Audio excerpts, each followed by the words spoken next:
colegas, compañeros de la Corte Nacional de Justicia.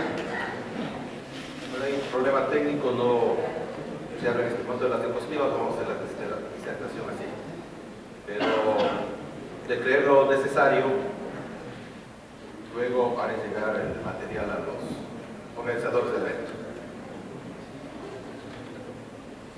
Bien, el tema que fue asignado para esta tarde es la oratoria forense. ¿Por qué es importante este tema dentro de este seminario? Porque definitivamente a partir de la Constitución de 1991, ustedes saben, se exige de que debe implementarse la oralidad en todas las materias. Y es en el artículo 168 de la actual Constitución que se garantiza este principio de la oralidad a fin de que en todos los procesos, especialmente en la materia penal, cuando ya entramos al proceso acusatorio, se aplique la oralidad. Y es de esta manera que las causas actualmente se resuelven en audiencias.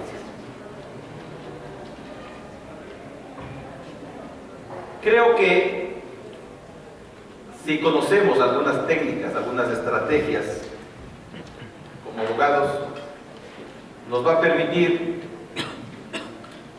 que nuestro ejercicio profesional sea llevado a cabo de la mejor manera. Pero, ¿qué es la oratoria forense? En las universidades, muchos de nosotros hemos participado en concursos de oratoria en diferentes materias. La oratoria es la parte general, y dentro de la oratoria general se estudia lo que es la oratoria forense. Un concepto básico podemos decir que la oratoria forense es el arte de persuadir a los jueces y magistrados en las audiencias o estrados judiciales.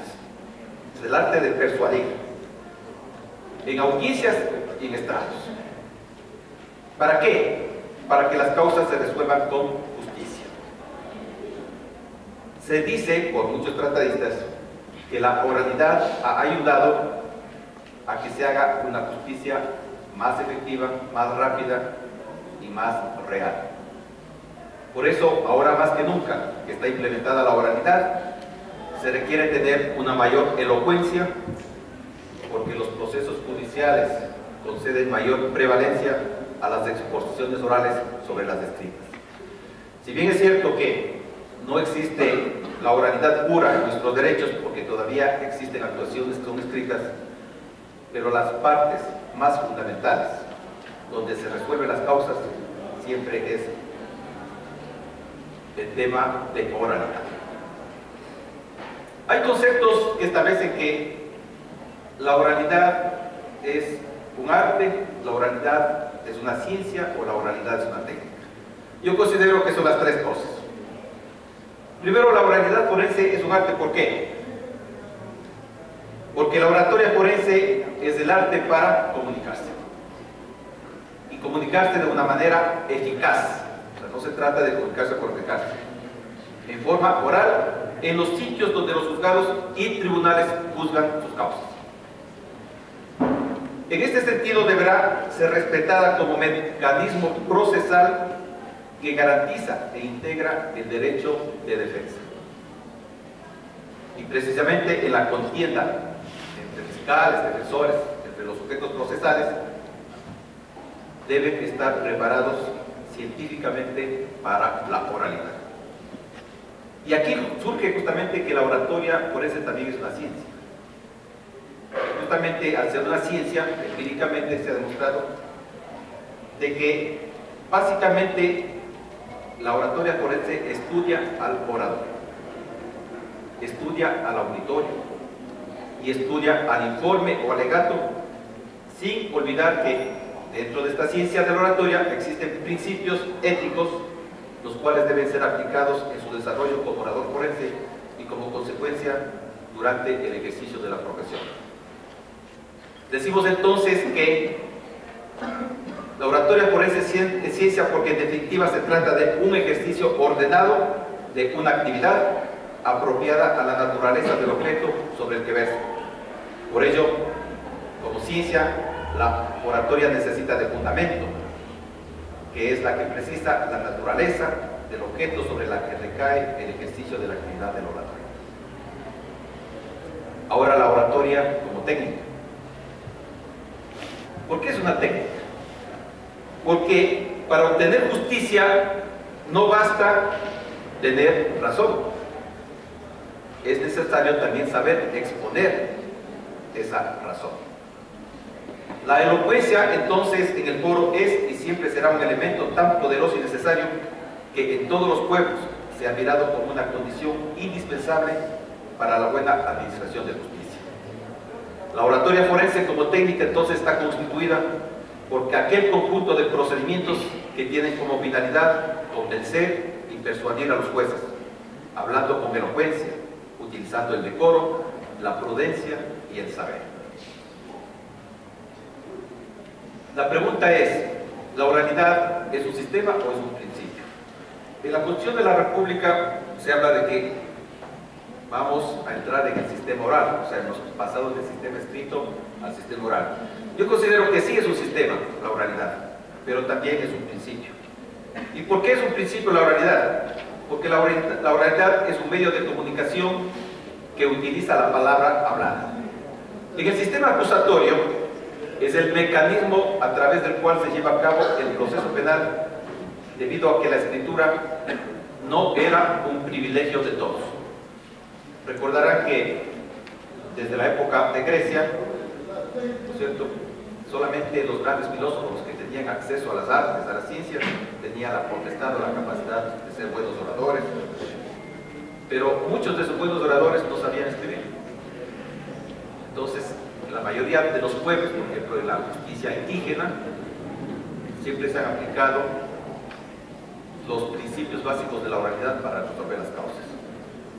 En palabras de Jeremías Bentham, el juicio oral es el modo natural de resolver los conflictos humanos e incluso el modo de administrarlos en los grupos pequeños y la familia. En el mismo sentido, Chovenda expresa que la experiencia derivada de la historia permite afirmar que el proceso oral es el mejor y el que está más conforme con la naturaleza y exigencias de la vida moderna, porque sin comprometer en lo más mínimo, antes bien garantizando la bondad intrínseca de la justicia, la proporciona más económicamente, es más simple y más oportuna. Según Binder, la oralidad es una herramienta para garantizar ciertos principios básicos del juicio penal, especialmente la inmediación, la publicidad del juicio y la personificación de la función judicial. Agrega que el hecho de que ésta implique necesariamente que quienes las emitan deben estar presentes produce como efecto la inmediación, garantizando los derechos de los sujetos procesales. Entonces, la oralidad, al ser fácilmente controlable por otras personas, admite la publicidad y como consecuencia permite la concentración del proceso. De esta manera se cumplen justamente los principios que están establecidos en la Constitución, que es el principio dispositivo, el principio de inmediación y el principio de concentración como principios rectores de la administración de justicia.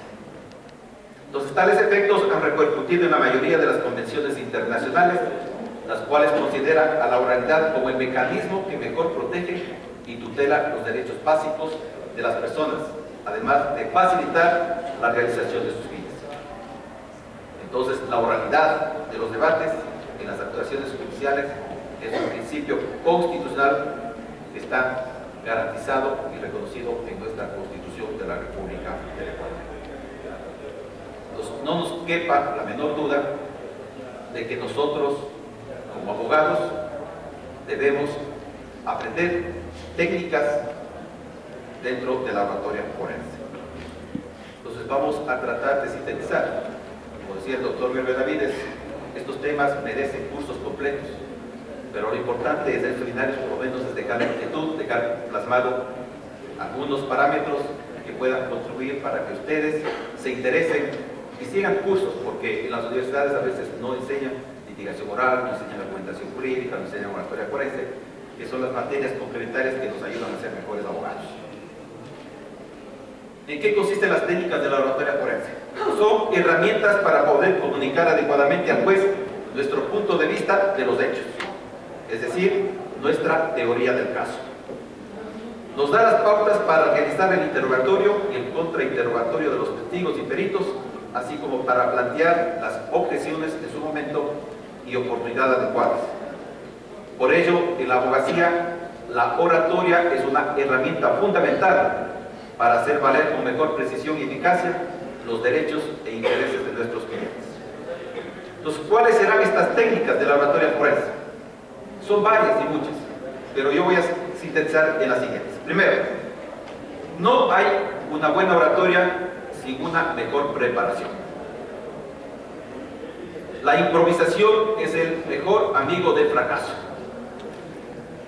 Pues no podemos improvisar, tenemos que estar preparados. Y por ello es fundamental tener preparado todas las partes orales del juicio. Entonces, no puedo ir a un juicio sin estar preparado. Desde las cuestiones previas a los interrogatorios y sus alegatos de apertura y alegato final. Es además importante tener preparados los posibles argumentos del contrario y en su caso construir un argumento para rebatirlo. Es decir, siempre tengo que pensar en la otra parte, tengo que ponerme en la posición de la otra parte. Si yo fuese el abogado de la otra parte, ¿qué haría? Entonces, de esa manera yo ya me preparo y me adelanto a los acontecimientos. Es necesario tener bien preparado el discurso. Todo buen discurso se basa en una afirmación, se razona y se evidencia. Es decir, todo buen argumento debe estar compuesto de una afirmación que esté fundamentada con un ejemplo lógico y un dato externo que así lo corrobore. Además, todo buen discurso tiene que ser elaborado con 3 ingredientes claves: emoción, razón y personalidad. En primer lugar, se debe transmitir la realidad emocional del problema del cliente. Es decir, el abogado que va a una audiencia tiene que ponerse en los pies de su cliente. Por otro lado, es fundamental exteriorizar de manera clara y precisa la razón que sustenta el fundamento jurídico. Si tengo que ir con fundamentos razonados. Por último, es necesario transmitir el mensaje con personalidad, con el toque característico de la elocuencia del propio orador. Todo discurso jurídico que se precie debe tener un tono sutil, un estilo rico en vocabulario y adjetivos, pero claro con su pretensión. Siempre debemos ser claros en la pretensión clara, precisa y concreta, ¿cierto? El informe o alegato nunca se lee. El informe o alegato se interpreta. Por ello es necesario hacer énfasis en el principio del mismo. Durante el cuerpo se puede suavizar el tono, pero siempre es importante evidenciar y terminar con los mayores datos objetivos posibles que soporten su pretensión. La expresión corporal, el rostro, no es un neutro. Por ello es necesario tener una expresión que transmita seriedad y a la vez comprensión con el oyente. Las manos hablan por sí solas, por ello usémoslas como guías o para evidenciar, resaltar o apoyar alguna expresión. La postura acompaña el mensaje, de ahí que la misma debe estar pensada para convencer. Por último, no podemos olvidar la mirada. Es importante la mirada. Cuando se interroga a un testigo, solamente en la mirada ya ve si está diciendo la verdad, si está mintiendo. Igual cuando se interroga a un perito. Por eso tiene que ser nuestra aliada. Si ustedes ven a un testigo que esquiva la mirada, ahí tienen que contraatacar. Si ven a un perito que esquiva la mirada, ahí tienen, porque ustedes deben darse cuenta que está mintiendo. Para conectar con el testigo, con el perito, con el fiscal o el abogado contrario en su informe y con el juez o tribunal cuando intervengamos. Es decir, incluso la mirada de los jueces demuestra si usted está en el camino correcto o si está equivocado. Entonces, la oratoria es un elemento más, pero no es cualquier herramienta. Es una herramienta fundamental. No se ganan los juicios con ella, con la oratoria, pero sí se pueden perder en su ausencia. Utilizada correctamente, es nuestra mejor aliada para desde el don de la palabra transmitir y defender los intereses de nuestros clientes. Bien, estas técnicas tenemos que aplicar en las fases del juicio penal. Entonces, ¿cuáles son estas fases del juicio penal? O sea, ¿cómo entender un proceso penal? Y tenemos una primera fase, que es el exordio. ¿Qué es el exordio? Es el inicio del discurso, cuyo propósito es preparar al auditor a estar atento. Es decir, de entrada uno entra a una audiencia, tiene que provocar atención. En esta fase el abogado puede inducir la legitimidad de la defensa. Si de entrada tiene que sostener que lo que va a decir es legítimo. Por ejemplo, por no haber cometido el procesado los actos que se le imputan, anuncio en este momento la tesis que pienso sustentar. Tiene que ser enérgico en la primera intervención. Luego viene una segunda fase, que es la narración. La narración es la exposición real o verosímil de los hechos de la causa. En esta fase el defensor tiene la oportunidad de exponer los hechos de manera que favorezcan a su cliente, intentando persuadir al juez o tribunal de que es la única versión posible. Si tengo que demostrar que la versión mía, mi tesis, es la realidad. Debe en todo caso ajustarse a la tesis que defiende. Luego viene la fase de la división. ¿En qué consiste la división? Es el establecimiento de los puntos sobre los cuales no hay duda y los que son discutidos. Es decir, yo debo dejar expresamente resaltado, dividir. ¿Cuáles son los puntos sobre los que no hay controversia? Es decir, a los jueces, señores, sobre estos puntos no hay controversia. Por lo tanto, me voy a referir a aquellos puntos que están en discusión. Muchos de estos puntos incluso ya se obtienen de los acuerdos preparatorios respectivamente de la prueba. Pues hay temas que son relevantes. En esta fase el letrado va a poder exponer de manera ordenada las diferentes cuestiones de las cuales va a tratar cuando llegue el momento de argumentar. En esta fase prevalece el elemento que podríamos denominar la lógica, es decir, la pertinencia de la concatenación de los puntos enunciados puede representar un paso decisivo en el proceso de convencimiento del tribunal. De ahí que es importante también que sigamos otros cursos que es de lógica jurídica. La conformación. Otra de las partes es la conformación. La conformación es la argumentación. Otro de los cursos que deben seguir es la argumentación jurídica, ¿cierto? Es la argumentación y el enunciado de las pruebas. Es el momento clave de la oratoria forense, durante el cual la defensa expone su argumentación.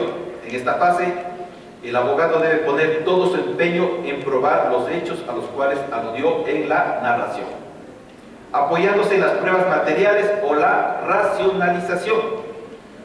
Por ello tiene que utilizar con maestría sus conocimientos en materia de derecho penal, pero también ofrecer un razonamiento fundado, es decir, apoyado con motivos y razones eficaces, con vistas a conseguir el entendimiento del auditorio. En tiempo oportuno y en supuesto de que esté probado el delito, porque hay veces en que ya está probado el delito, o sea, ya no puedo, es tan evidente, cometió un delito flagrante. O sea, ¿será que ya no tiene derecho a defensa? ¿Será que ya no tengo argumentos para sustentar? ¿Qué hago en estos casos? Generalmente, en tiempo oportuno y en supuesto de que esté probado el delito, la defensa debe plantear la cuestión de la calificación. Generalmente formula una calificación jurídica distinta de la que fue solicitada por la Fiscalía.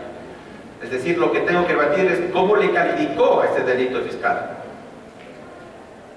Y en este caso es necesario que demuestre su legitimidad relacionado el derecho con los hechos. Por ejemplo, el letrado puede demostrar que el homicidio cometido por el procesado no es un homicidio voluntario, sino un homicidio culposo, imprudente.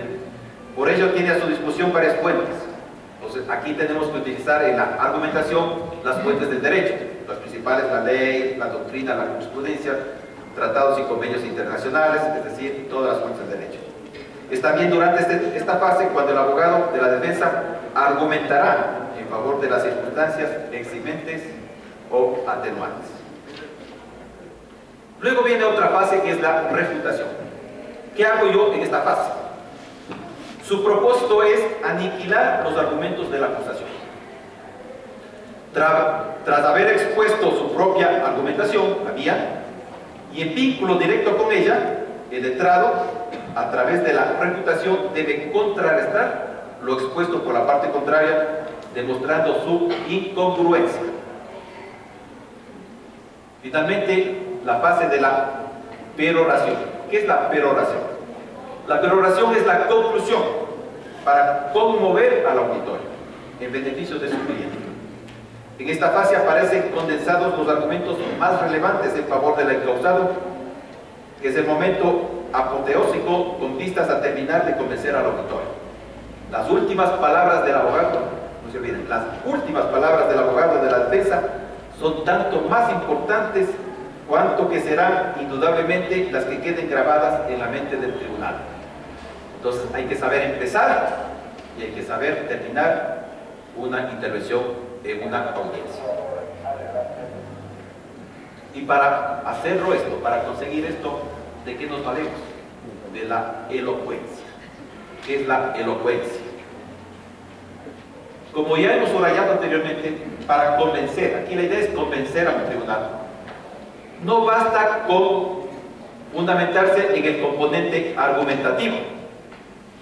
O sea, tenemos argumentos, sí, tenemos buenos argumentos, pero ¿cómo los manifestamos? Entonces es indispensable acudir al componente oratorio. Entonces tenemos dos componentes, componente argumentativo y componente oratorio. Este último aspecto corresponde al arte de revisar los argumentos con palabras apropiadas. Esto es la elocuencia. La elocuencia es la facultad de hablar o escribir de modo eficaz para deleitar, para convencer, para conmover y para persuadir. ¿Qué es deleitar? Es el hecho de producir deleite, placer de alma. Tenemos que tener una actitud mental positiva, tenemos que deleitar, luego tenemos que convencer. Esto es mover a compasión, compasión entre comillas, pero tenemos que convencer al tribunal. Y luego tenemos que persuadir. Persuadir es inducir, mover, obligar a uno con razones a creer hacer una cosa. De ahí que cuando el abogado de la defensa, al exponer su alegato, su exposición oral, logra despertar estos tres sentimientos en el tribunal, podemos decir que ha conseguido el fin para el cual hizo uso de la palabra. El letrado debe utilizar la retórica con sutileza y no abusar de las figuras de estilo. Es decir, muchos oradores utilizando palabras sofisticadas, rebuscadas, eso no llega. Es para otro tipo de discurso. En un tribunal tiene que ser el informe útil, incluso darle un aspecto sencillo y no confuso. O sea, no tratemos de confundir con estilos muy sofisticados. La brillantez de la oratoria forense no estriba en el abundante ornato, sino en la precisión de las palabras pronunciadas. Es preciso subrayar también que el abogado debe adoptar un tono solemne. Estamos en una audiencia, en un tono solemne, acorde con el lugar donde se encuentra el tribunal, ¿cierto?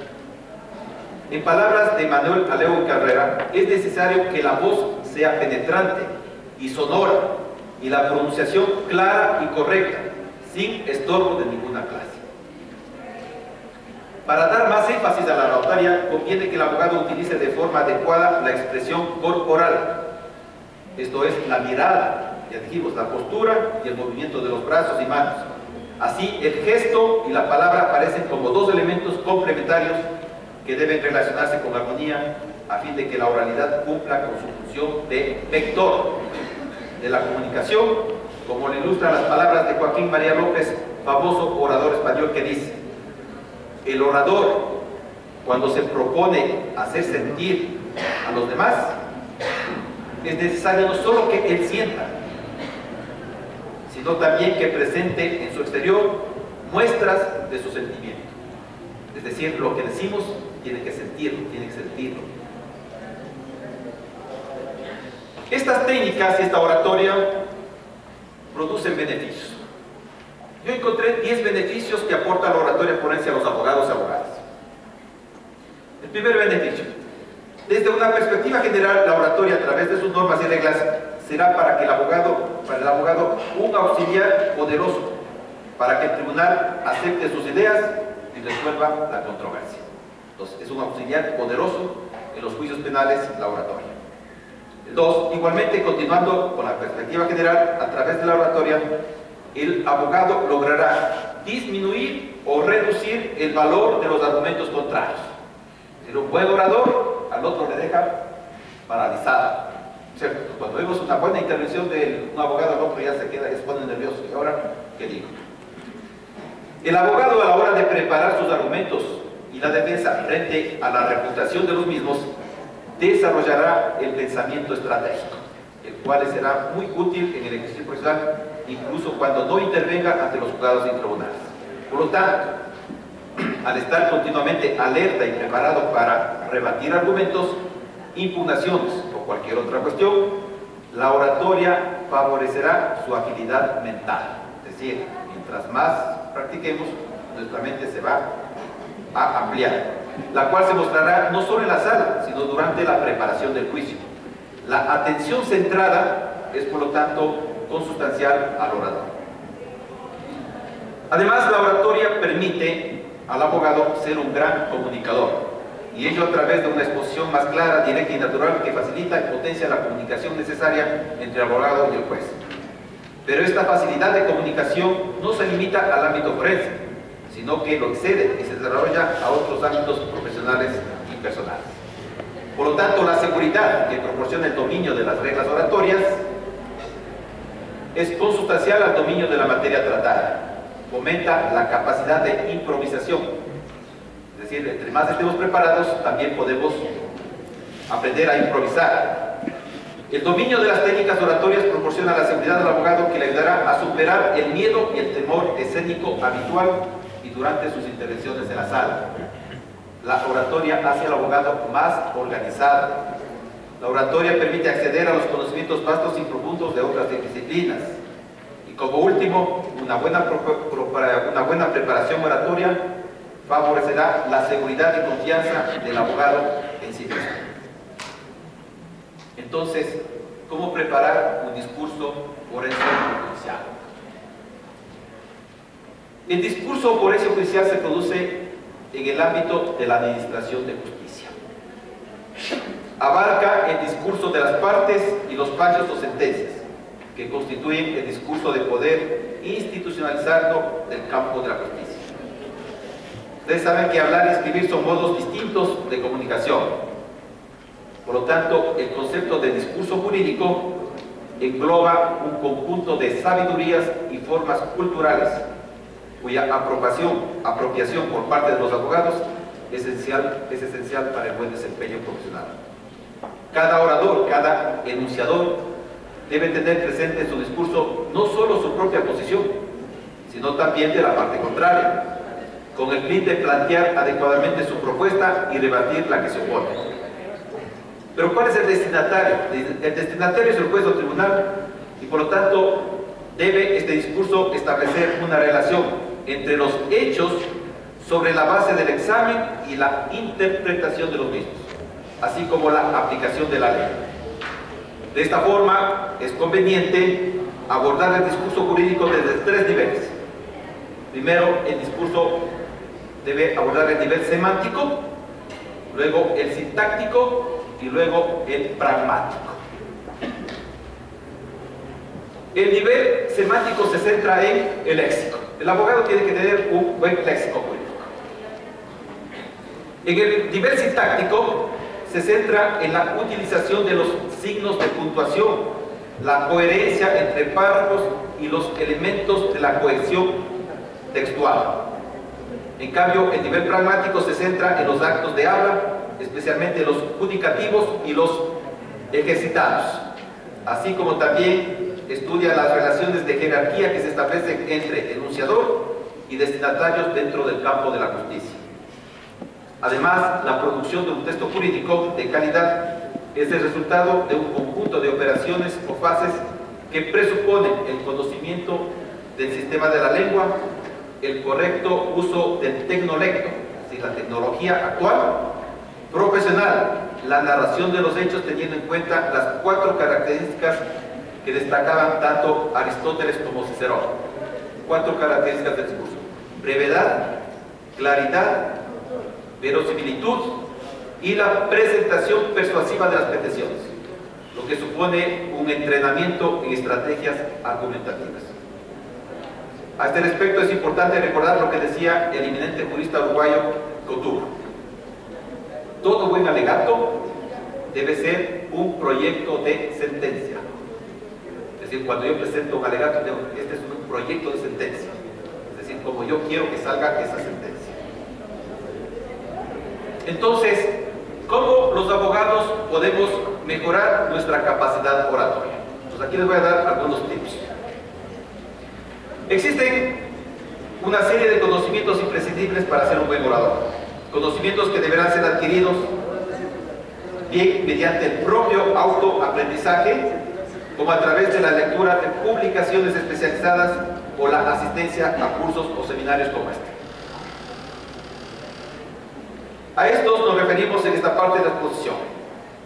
Entonces, ¿cómo podemos mejorar nuestra capacidad oratoria? Primero, conocimiento del asunto. Para todo orador forense hay una consigna esencial: sin la comprensión adecuada de todos los antecedentes del asunto que vayamos a defender, no hay oratoria. Pues primero tenemos que conocer el caso, ¿cierto? No ir a una audiencia sin conocer el caso. Por eso hay problemas en audiencias cuando en ese rato nombran a los defensores públicos, dice, venga, defiende el caso. ¿Qué va a hacer? O cogen a un fiscal ese rato que no estudió el caso, se queda los primeros conocimientos del caso. La oratoria no puede, bajo ningún concepto, suplir la carencia de conocimiento de los hechos que constituyen la materia que tenemos que tratar.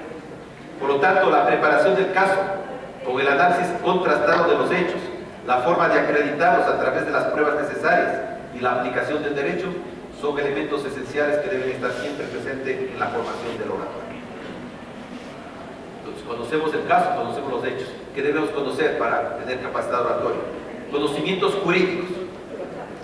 La formación del orador forense requiere igualmente un permanente estudio del derecho en todas sus variables. Conocimiento de la norma positiva, la doctrina, la norma procesal, conocer la doctrina de autores, conocer la jurisprudencia, conocer las sentencias de los juzgados y tribunales. Esto potenciará y actualizará a través de la oportuna preparación de los casos. Cuando voy a un tribunal, ya tengo que ir preparado. Uno ya debe saber cómo más o menos actúa ese tribunal, ¿no es cierto? Si le gusta a ese tribunal que se implemente o que se exponga jurisprudencia, que se exponga doctrina, es decir, debemos ir preparados. El otro tema es la argumentación. La argumentación es un tipo de discurso expositivo que tiene como finalidad defender con razones o argumentos una tesis, es decir, una idea que se quiere probar o sustentar una hipótesis. En el campo forense, siguiendo a Quintiliano, la argumentación es el tipo de razonamiento que prueba y refuta las proposiciones relativas al derecho de las personas para obtener o hacer algo legítimamente. Argumentación que los abogados o abogadas deberán desplegar ante los jueces con el fin de obtener el resultado pretendido a través del alegato oratorio. De lo expuesto puede concluirse que sin una adecuada técnica argumentativa será imposible que el orador forense sea eficaz en su trabajo. Otra de las cosas, tener una buena comunicación verbal y no verbal. La comunicación verbal puede realizarse de forma oral, a través de signos orales y palabras habladas, o escrita por medio de la representación gráfica de signos. La comunicación es importante y por eso tenemos que transmitir a través de imágenes sensoriales, como visuales, auditivas, olfativas, sonidos, gestos, movimientos corporales. Ambos lenguajes juegan un papel esencial en el proceso. Otra de las formas de capacitarnos, y lo que yo siempre digo a mis alumnos de la Universidad Central, y es más, yo califico eso, es la asistencia a juzgados y tribunales. En la actualidad, en un sistema oral, ya no se aprende mucho en las aulas. O sea, como decía el doctor Mer, yo les puedo dar 2, 3, 10 horas de teoría. Algunos amigos me han pedido, ayúdame a que mi hijo entre a la corte judicial de pasante, para que haga sus prácticas procesales. Le digo, vas a pasar el tiempo porque en la corte le voy a poner a apoyar juicios y a conocer juicios. Si quiere que el abogado aprenda, vaya a todas las audiencias, todos los días vaya a las audiencias laborales, civiles. Es decir, la asistencia a los juzgados y tribunales es importante para uno capacitarse oralmente. Ahí va a ver lo que les puede. Y por lo tanto, ahí va a adquirir la experiencia y hábito de informar y alegar.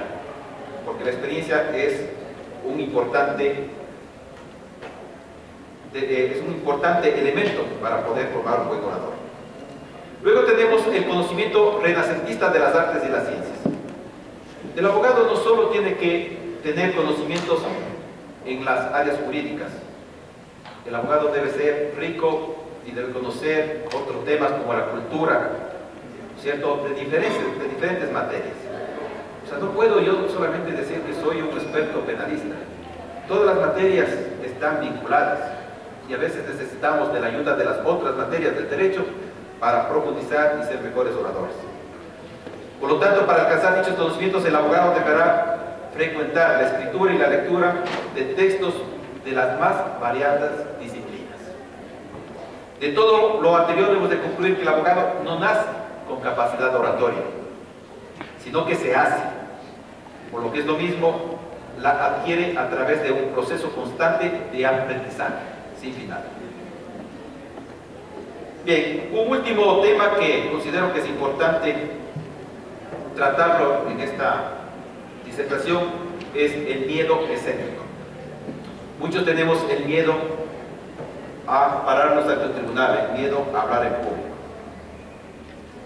El miedo o temor de hablar en público es una especie de situación psíquica por la cual atraviesa el orador cuando enfrenta a un auditorio.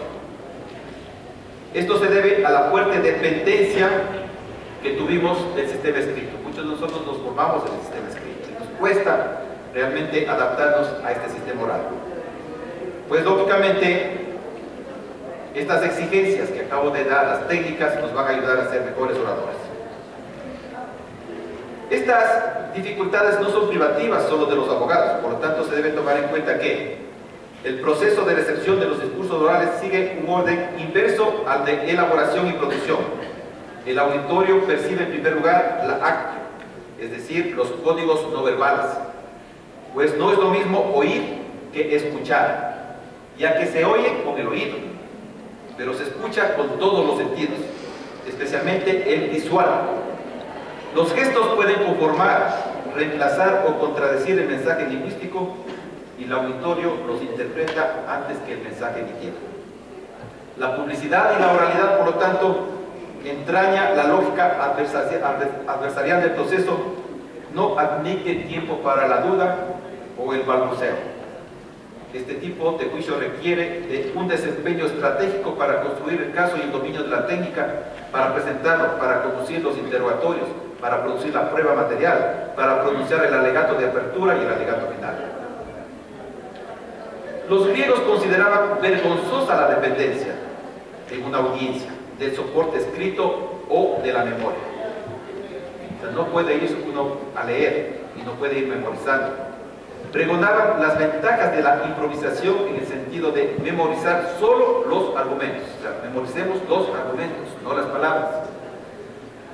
Para ellos era importante contar con un importante caudal léxico a fin de aprovechar lo que denominan el kairos, que consistía en la adecuación del discurso a las expectativas y reacciones del auditorio para que resultara redituable a la causa que se sostenía.